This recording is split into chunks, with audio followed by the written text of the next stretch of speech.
Deuxième jour pour la matinale de l'économie depuis le Bourget. On va parler recrutement, on va parler talent avec nos deux invités. Frédéric Parisot, bonjour, vous êtes le délégué général du GIFAS. À vos Bonjour. côtés, Émilande d'Alincourt, vous êtes associé d'Eurogroup Consulting. Bonjour. Évidemment, ici, on ne parle que de ça, recruter des talents. Je me demande même si on se les pique pas un peu sur certaines allées. 25 000 recrutements à faire dans l'aéronautique cette année. Et je ne vous parle pas des besoins du nucléaire. Vous êtes à peu près sur les mêmes profils. Comment on fait pour convaincre qu'il faut absolument devenir ingénieur, chaudronnier, j'en passe. Dans toutes les catégories, on cherche du monde partout. C'est quoi les arguments qu'on met ici en avant au Bourget? Parce que c'est aussi un salon grand public où il va y avoir des jeunes qui vont venir avec leurs parents voir les avions. Il y a un vrai enjeu d'attractivité. Bonjour. Effectivement, il y a un enjeu d'attractivité. En fait, ici, au Salon du Bourget, on va présenter à la fois les matériels qui existent déjà, mais également beaucoup d'innovations. Et donc nous, on fait valoir que nous sommes une filière qui est en pleine mutation. Hein. On fait de la décarbonation. On essaye d'inventer une nouvelle aviation qui se projette vers l'avenir.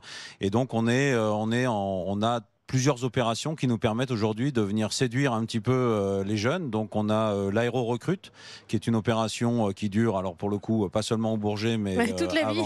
avant et après, qui permet aux jeunes d'aller voir un petit peu quels métiers sont disponibles dans l'aéronautique. On a ici l'avion des métiers, qui permet de rencontrer en fait in situ des gens qui font certains métiers et donc qui viennent en parler. Et puis on a une opération particulière sur les femmes, je pense qu'on y reviendra. Voilà. Et la filière aéronautique, elle a quelque chose qui est peut-être unique, c'est qu'elle a 10 ans de carnet de commandes devant elle. Et donc ceux qui viennent s'engager dans l'aéronautique savent qu'ils ont du travail pour plusieurs décennies. Donc voilà, on est aujourd'hui en pleine action pour recruter très largement. Émilande d'Alincourt, quand on interroge les jeunes, qu'on leur demande ce qu'ils connaissent de l'industrie, ils connaissent Air France, ils connaissent Airbus, mais ça s'arrête là. Oui, il y a un vrai enjeu d'attractivité, donc il est important de communiquer aussi sur les enjeux de cette industrie, les enjeux de décarbonation, les enjeux de transformation numérique, les enjeux de souveraineté industrielle qui sont de plus en plus prégnants, et puis tous les défis logistiques qui sont imposés à la fois par les tensions géopolitiques ou par la problématique des droits de douane. Donc on est vraiment dans une industrie, une filière qui présente un nombre de problématiques majeures et qui permet d'avoir une carrière longue sur des problématiques diverses. Mais aujourd'hui, quand vous dites ça, un jeune qui se promène avec sa famille au salon du Bourget, il écoute, il entend, ça lui parle. La décarbonation, il est sensible ou c'est plutôt le fait qu'il y ait 10 ans de carnet de commandes? Qu'est-ce qui marche? Je pense que c'est un peu de tout, puisqu'on va avoir besoin, on a un certain nombre de métiers qui sont en tension. Il y a à la fois les ingénieurs, les cas, donc ingénieur qualité, ingénieur méthode, architecte système. Il y a une tension aussi sur les métiers techniques, chaudronnier, mécanicien, ajusteur, monteur, soudeur, câbleur. Donc il y a un public très large qui est visé par cette filière aéronautique. Donc il va falloir trouver des arguments ciblés. Et ce qui est important, c'est de préciser que finalement cette sensibilisation, elle se fait très tôt. Elle se fait parfois dès le collège, dès le lycée. Il y a un vrai travail de la filière pour faire valoir ses arguments, pour faire valoir sa valeur ajoutée et pour finalement mieux se faire connaître auprès des jeunes dès 14, 16 ans. Pourquoi on se retrouve aujourd'hui dans cette situation de tension? Alors, il y a le carnet de commandes qui est plein, il y a eu le Covid, il y a une espèce d'engorgement. Qu'est-ce qui explique ce niveau tel? Alors, dans le nucléaire, on le sait, hein, on a baissé les ambitions, puis là, on change. Qu'est-ce qui s'est passé concrètement dans l'aéronautique? C'est le Covid qui a tout déstructuré? Alors le Covid a été quasiment une crise existentielle pour le transport aérien. On s'était dit qu'on ne voyagerait plus jamais et finalement à la sortie du Covid, il y a eu un nombre de commandes très important. Pourquoi? Parce que les compagnies en fait veulent avoir des avions plus modernes qui consomment moins, qui peut-être polluent un peu moins aussi. Et donc en fait, on est reparti avec des cadences extrêmement fortes. Et il faut reconnaître que pendant le Covid, il y a un certain nombre d'anciens qui ont quitté les usines. Hein. C'était logique à l'époque. Et donc, il a fallu recruter massivement. Et donc, aujourd'hui, on est sur des montées en cadence qui sont très, très fortes, à la fois côté civil, mais aussi côté défense. Et donc, ça crée une difficulté, en fait, puisqu'il faut recruter, mais ensuite, il faut former.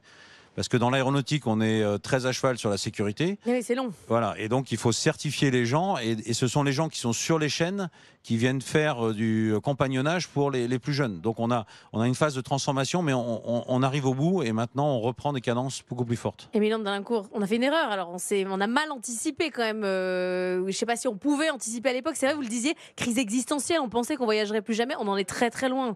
Alors, rétrospectivement, effectivement, on pourrait se poser la question. Il faut quand même préciser que l'industrie aéronautique a été une des industries les plus touchées par le Covid, avec à la fois un choc de l'offre et un choc de la demande absolument extraordinaire. Et d'ailleurs, les avionneurs ne s'étaient pas trop trompés sur les chiffres de reprise du trafic aérien. Peut-être est-ce que la reprise des commandes a été encore plus dynamique que ce qu'on est compté. Mais je pense qu'il y a deux éclairages. La première, et ça a été dit, on est sur des industries de cycle long. Et donc, c'est toujours plus difficile de faire redémarrer des industries de cycle long, a fortiori parce qu'il faut y intégrer de l'innovation technologique, de l'IA, des logiciels embarqués de manière extrêmement réactive. Et puis, ce qui est le plus complexe à gérer en RH, c'est les stop and go. Bah oui. Et finalement, on est face à cette complexité qu'il a fallu faire repartir la machine de manière soutenue. Frédéric Parisot, il nous reste 30 secondes. Est-ce que du côté des femmes, la tendance est bonne ? Je vais dire qu'on stagne, ce qui n'est pas forcément une bonne nouvelle, puisque les femmes constituent 50% du vivier de recrutement. Donc nous, on a vraiment une attention vers les femmes. L'année dernière, on a recruté, dans nos 29 000 recrutements, on a recruté 27% de femmes. Et donc on est vraiment aux femmes, on leur dit venez dans l'aéro.